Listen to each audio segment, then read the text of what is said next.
사도행전의 그 시작은 예수님께서 승천하시기 전에 제자들에게 말씀하셨죠. 너희가 예루살렘을 떠나지 말고 아버지의 약속하신 성령을 기다려라. 그래서 제자들은 이 성령님을 기다리면서 마가의 다락방에 모여서 열심히 기도하기를 힘썼다고 하는 거죠. 이렇게 기도하기를 열흘째 하던 날 오순절날 아침입니다.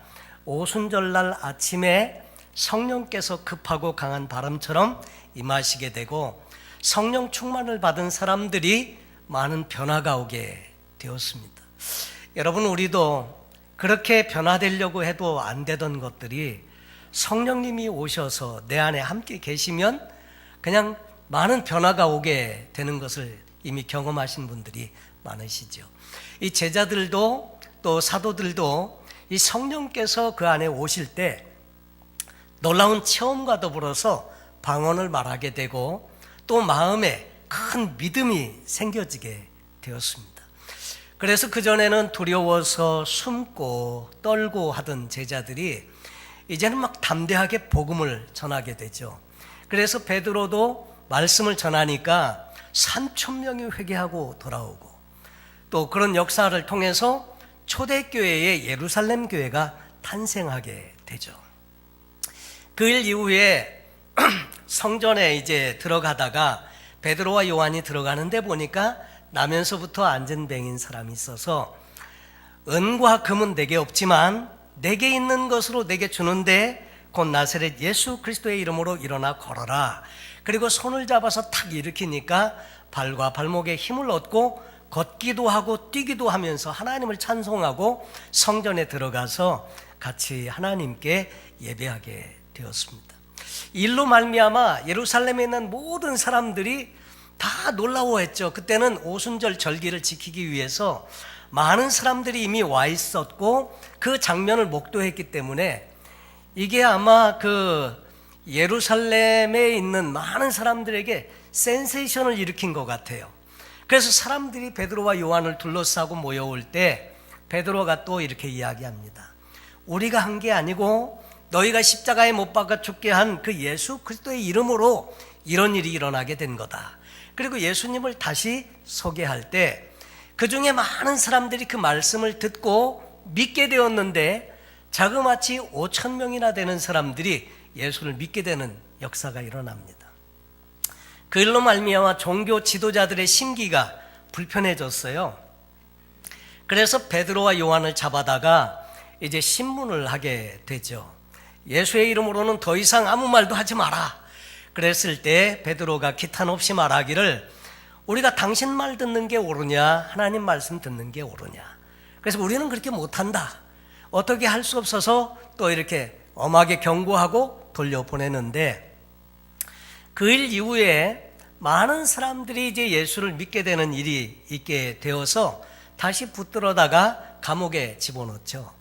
그랬는데 어떻게 된 영문인지 감옥문이 열리고요. 베드로와 요한이 이렇게 밖에 나가게 돼요.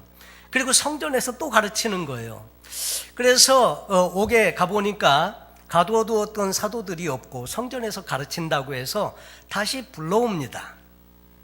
그래가지고 신문을 하게 되고 또 이런 과정들이 5장, 6장에 이렇게 나타나게 되죠. 그래서 이제 6장에 넘어가면 이제 그 많은 사람들이 공동체를 이루어서 교회를 섬기는데 서로 물건을 통용하고 구제하고 서로 돕게 되는데 이제 구제에 빠지는 사람들이 있었어요.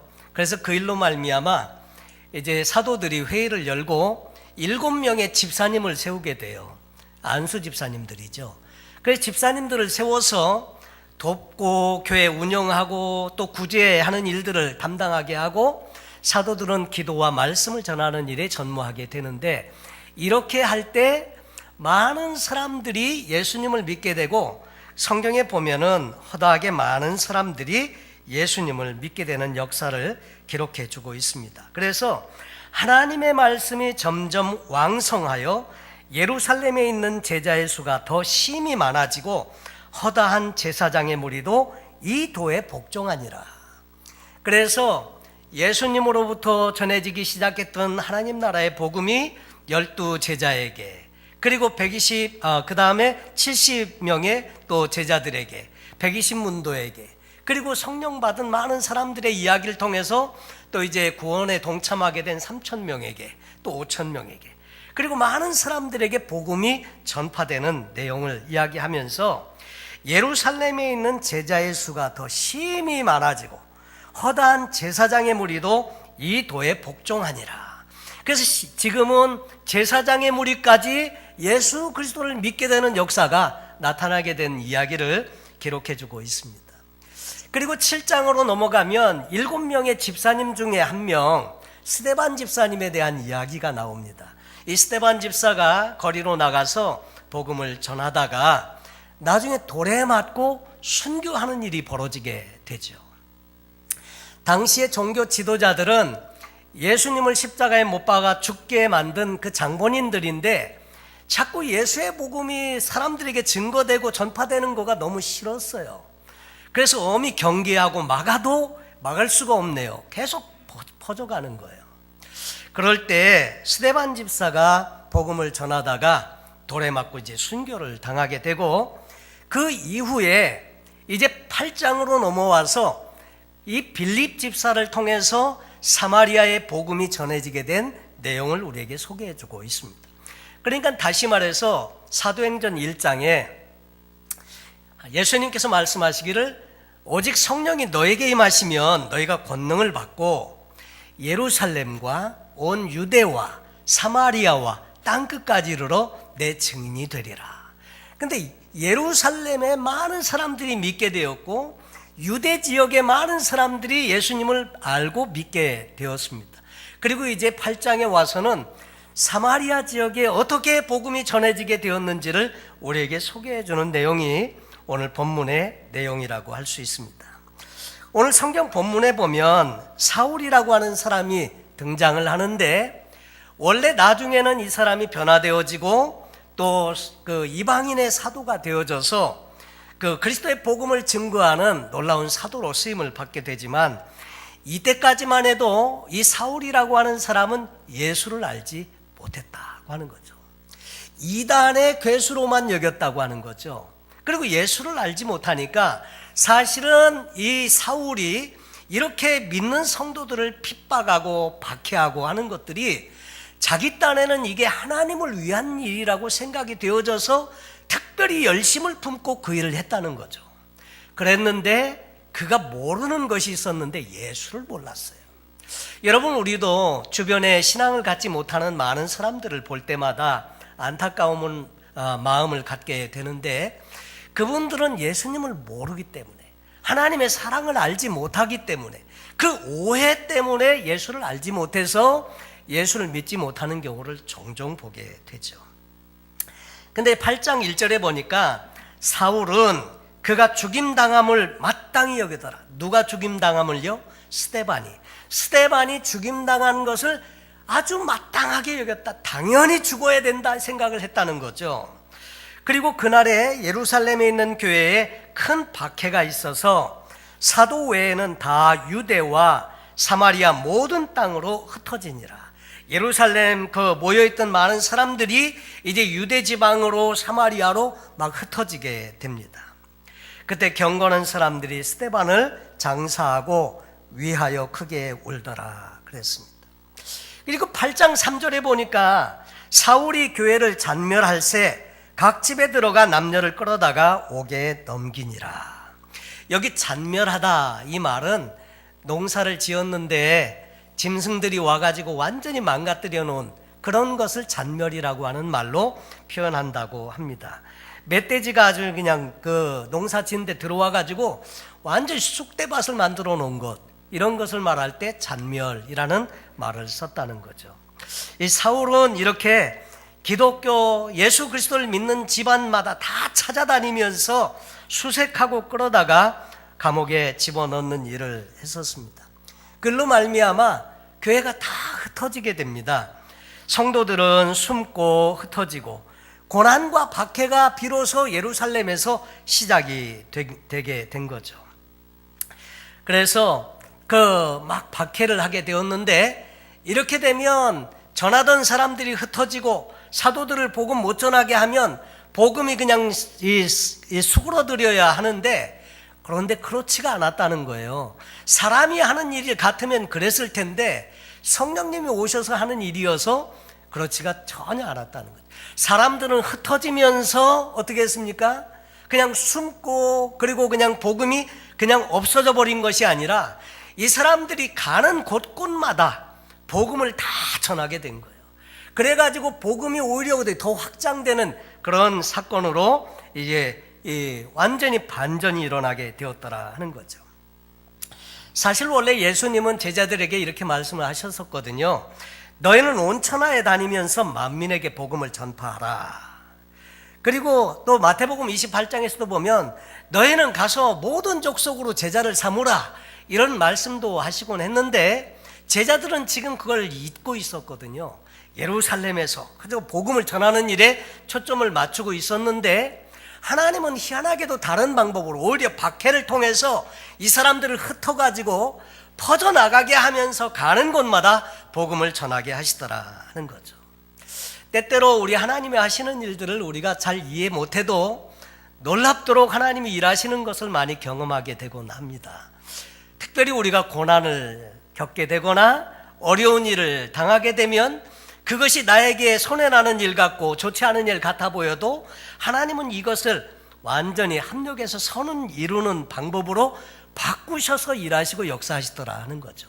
초대교회 당시에도 이런 역사를 통해서 오히려 핍박과 박해를 통해서 복음이 많은 지역에 전파되게 그렇게 일하시고 역사하시더라 하는 거죠. 자, 그런데 오늘 8장에서 흩어진 사람 중에 7명의 그 예루살렘 교회 집사님 중에 한 분이 있는데 그의 이름은 빌립입니다. 이 빌립 집사님이 사마리아 지역으로 가게 되었습니다. 그래서 사마리아 지역에 가서 복음을 전했는데 그 지역에 놀라운 하나님의 역사가 있었다는 거죠.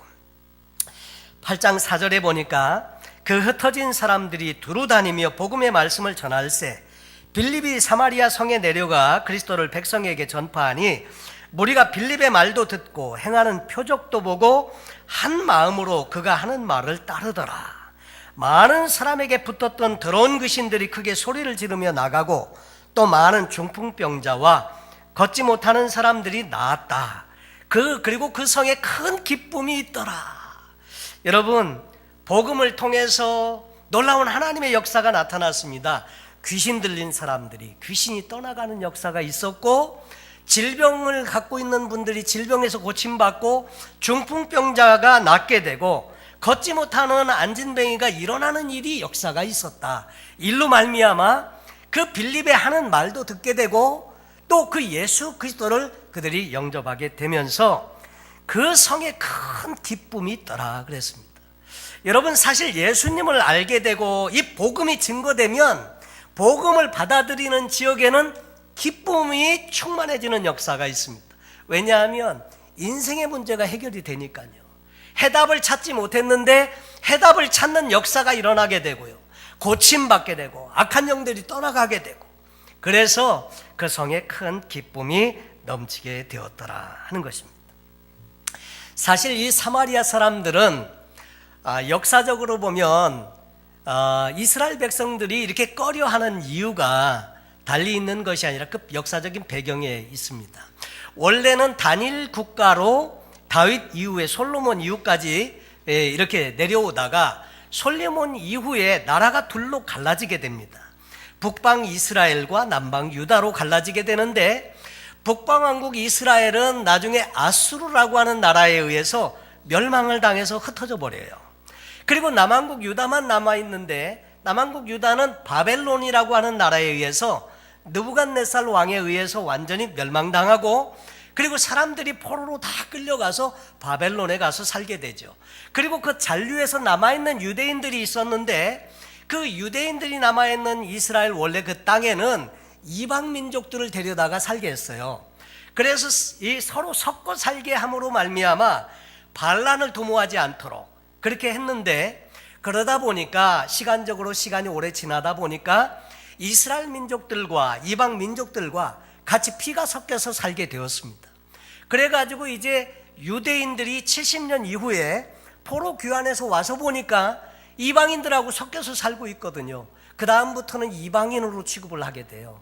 그래서 서로 유대인들은 사마리아인들을 개처럼 여기고, 사마리아인들은 자기들도 조상이 다윗을 조상으로 알고 지내고 있는데 자기들을 인정을 안 해주니까 유대인들을 미워하고. 그래서 성경에 보니까 예수님이 예루살렘을 가려고 할 때 원래 사마리아 지역을 통과해 가면 바로 갈 수 있어서 하루를 세이브하는데, 안 그러면 이렇게 돌아가면 요단강을 건넜다가 돌아가야 되기 때문에 하루가 더 걸려요. 그래서 제자들과 함께 그 사마리아 경내로 지나가려고 하니까 사마리아 사람들이 어떻게 했죠? 딱 길 막고, 아니 유대인이 어디 여기 지나가려고 그래? 그리고 길 양보를 안 하는 거예요. 그냥 지나만 가게 해줘도 좋을 텐데. 이 정도로 사이가 좋지 않았거든요. 그리고 그들은 복음이나 또 하나님 나라의 약속에 대해서 전혀 상관없는 사람들로 취급을 했다는 거죠. 그랬는데 핍박과 박해가 와서 사람들이 흩어지면서 예루살렘 교회 7 집사 중에 하나인 빌립이 사마리아 지역에 가서 복음을 전하게 되었는데, 그들이 그 복음을 받아들이면서 놀라운 역사가 일어나게 되고 많은 사람들이 예수 그리스도를 믿게 되는 그런 놀라운 일이 생겨지게 되었다고 하는 거죠. 그래서 이제 빌립이 가서 복음을 전할 때 큰 기쁨이 그 성에 가득하게 되었다. 근데 그 성경을 8장 이후로 읽어가다 보면 마술사 시몬이라고 하는 사람도 등장을 해요. 이 사람도 보니까 이 사람은 마술을 부려가지고, 원래 마술이라고 하는 건 사람들 눈을 속이는 거 아닙니까? 속여가지고 진짜같이 하고 막 이렇게 하는데, 나중에 시몬이 보니까 빌립이나 나중에 와서 이렇게 성령 받기를 위해서 안수하고 기도했더니 사람들이 막 놀라운 변화가 있고 성령 충만을 받게 되니까 이 사람이 보니까 이게 진짜거든. 자기는 가짜인데 보니까 진짜거든요. 사람들이 막 고침받고 그 다음에 변화되고 역사가 일어나고, 그래서 돈 주고라도 그 능력을 살 줄로 알고 부탁을 이렇게 하게 되는데, 오히려 베드로를 통해서 책망을 받게 되는 일이 일어나게 되죠. 그리고 이제 그 이후에 보면 이제 빌립 집사님을 통해서 이디오피아에서 온 내시를 이제 예수 그리스도를 소개하는 내용이 성경에 등장이 됩니다. 자, 그런데 사도행전의 역사는 평범한 보통 사람들을 통해서 하나님의 성령이 오셔서 함께 하실 때 벌어지는 성령의 역사를 통해서 복음이 확장되는 역사적인 내용들을 우리에게 소개해주고 있는데, 보면 하나님은 우리 사람과 함께 동역하기를 원하신다고 하는 거죠. 특별히 복음을 전하는 일에 관해서는요. 여러분, 빌립에게 이제 광야로 가라고 말씀하신 이 빌립에게 말씀을 하셔서 빌립이 가서 보니까 그 이디오피아 내시가 있어서 가까이 가서 보니까 이사야의 글을 읽고 있는데 무슨 뜻인지 아느냐 모르니까 모른다. 그랬더니 말씀을 설명해 주면서 예수님을 소개하지 않습니까? 그리고 예수님을 영접하고 세례까지 아예 주게 되는데, 빌립에게 광야로 가라고 말씀하신 그 성령님이 왜 그 내시에게 직접 복음을 말씀해 주시지 않냐 하는 거죠. 그것은 한편으로 복음을 전하는 일은 하나님이 우리 사람과 함께 일하시기로 작정하셨더라 하는 거죠. 근데 성경을 보면 제자들이 계속해서 가는 곳마다 그리스도를 증거합니다. 예수는 그리스도라고 가르치기를 그치지 아니하였더라. 성경에 오늘 사도행전 본문에 그렇게 나와 있는데, 복음의 핵심은 예수 그리스도십니다. 보면 유사 종교가 있죠. 유사 종교 비슷한 것 같은데 다른 복음을 이야기하는 그런 종교들이 있습니다. 신앙도 여러분 그 가방도 비싼 가방은 막 몇십만 원씩 하고 또 굉장히 비싼 가방들도 많더라고요. 근데 가방도 보면 진품과 가짜를 구별하는 방법 다 아시죠? 비가 올 때 보면 금방 안다고 하죠. 비가 올 때 가방으로 비를 가리고 이렇게 가는 분은 그 가방이 짝퉁이고요. 비가 올 때 이거 숨겨가지고 이렇게 하고 품에 안고 막 가는 분은 그 가방은 진품이고 그렇다죠. 그런데 신앙도 그러기 쉽거든요. 근데 정말 진짜 진품 신앙은 뭐냐면 그 안에 예수 그리스도가 핵심적으로 그 안에 자리 잡고 있다고 하는 거죠. 그 터키에 가서 이제 복음을 전하고 신학생들을 가르치고 할 때도 보면 비슷한 것 같아요. 그런데 아니에요. 뭐가 다르냐면 확실하게 다른 것은 예수 그리스도를 믿지 않아요. 예수 그리스도가 우리에게 주어주신 메시아이고 구원자이시고 주님이시라는 사실을 믿지 않아요. 그냥 선지자 중에 하나예요. 그러니까 예수님이 십자가에 달려 죽으신 것이 나와 내 죄를 구원할 만한 아무런 영향력이 없는 거예요. 복음의 핵심은 예수 그리스도이십니다. 그래서 제자들은 가는 곳마다 예수를 전합니다. 너희가 십자가에 못 박아 죽게 한 이 예수, 이 그리스도, 그분의 이름으로 이 사람이 고침받았고 이런 역사가 있었고, 여러분 그래서 우리 신앙의 가장 중심에는 예수님이 자리하고 있으셔야 합니다. 예수님이 나의 구원자시고요, 예수님이 나의 주인이시고요. 그래서 제자들이 가면서 전한 내용이 뭐냐면 예수가 그리스도라는 사실을 전하기를 그치지 아니했다. 그리스도라고 하는 말의 다른 그 히브리 말은 메시아거든요. 예수님 이분이 바로 메시아라는 거예요. 기름 부음을 받았다는 뜻인데 바로 그 말은 메시아, 하나님께서 우리 인류의 죄를 구속하시기 위해서 보내주신 바로 그분, 예수님 이분이 바로 그분이라는 거예요. 메시아, 그리스도. 그래서 그 사실을 증거할 때 사람들이 예수님을 믿게 되고, 그리고 안수하고 기도할 때 성령 충만함을 받게 되고 능력을 함께 경험하게 되었다. 결국 그 복음을 통해서 그 성에 큰 기쁨이 있게 되었더라 하는 내용을 말씀해 주고 있습니다. 여러분, 그래서 유대 관원들은 박해를 하면 잦아들 줄 알았는데 박해하고 핍박하면 할수록 복음이 더 퍼져나가더라 하는 거죠.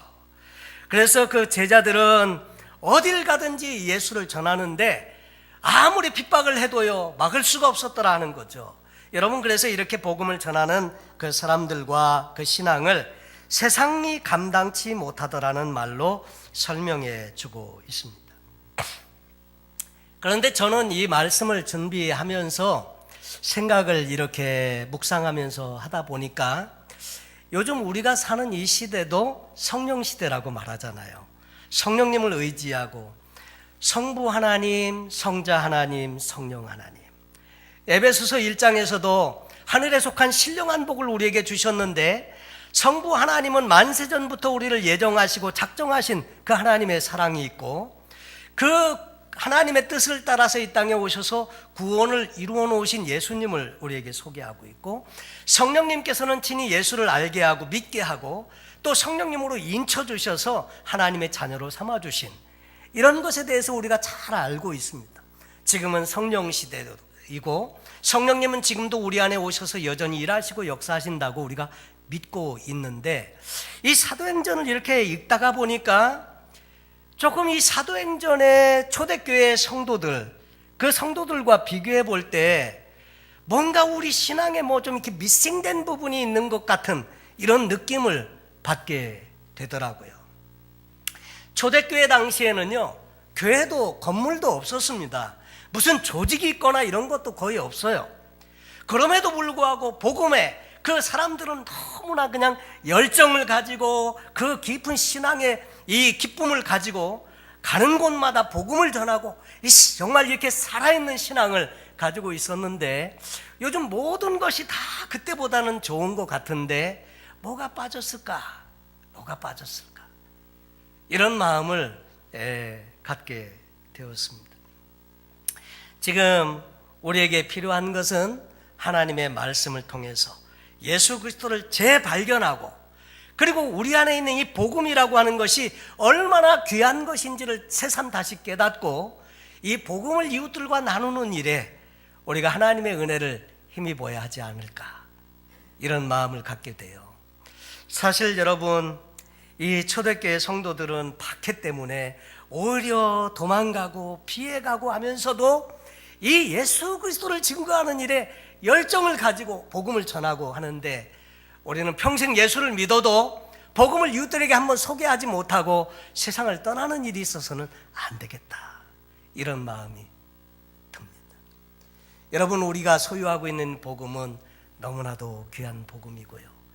그리고 우리도 이 당시와 같이 많은 경우에 보면 성령님의 역사는 우리가 믿음을 가지고 이 성령님을 의지하고 삶의 현장에서 우리가 행동으로 옮겨지고 할 때 하나님의 역사가 일어나는 것 같아요. 이 성경의 내용을 보면서 이 내용은 2000년 전에 예루살렘과 사마리아에서 있었던 일로 그치기에는 성경은 그렇게 끝나지 않는다고 하는 거죠. 그 성령님은 지금도 우리와 함께 계시고요. 이 성령님은 지금도 우리와 안에서 우리와 더불어서 함께 일하시길 원하시는 그런 하나님이신 줄로 믿습니다. 그래서 오늘 이 말씀과 같이 우리가 가는 어느 곳이든지 이 예수 그리스도를 증거하고 소개할 때 사마리아 성에 하나님의 역사가 있어서 많은 사람들이 예수님을 믿게 되고 그 성의 기쁨이 충만했던 것처럼 우리가 가는 모든 삶의 현장마다 우리가 만나는 모든 사람마다 이 기쁨을 함께 나눌 수 있는 일로 하나님 나 좀 써주세요. 하나님 우리 교회를 좀 써주세요. 이렇게 기도해야 되지 않을까 그런 마음을 갖게 됩니다. 여러분, 성령님은 지금도 우리 안에 함께 계시고요. 우리와 더불어서 일하시길 원하십니다. 하나님은 복음을 전하는 일은 꼭 사람과 같이 일하세요. 하나님은 오늘도 우리를 사용하시기를 원하십니다. 이 성령님 마음에 모시고 주변에 있는 많은 사람들에게 예수 그리스도를 소개하고 함께 더불어 증거해서 우리도 복음의 놀라운 것들을 하나님의 말씀을 통해서 예수 그리스도 안에 있는 모든 것들을 우리가 함께 누릴 뿐만 아니라 이웃들과 더불어 나누고 함께 기쁨이 충만한 놀라운 신앙의 삶이 다 되실 수 있기를 예수님의 이름으로 축원합니다. 기도하겠습니다.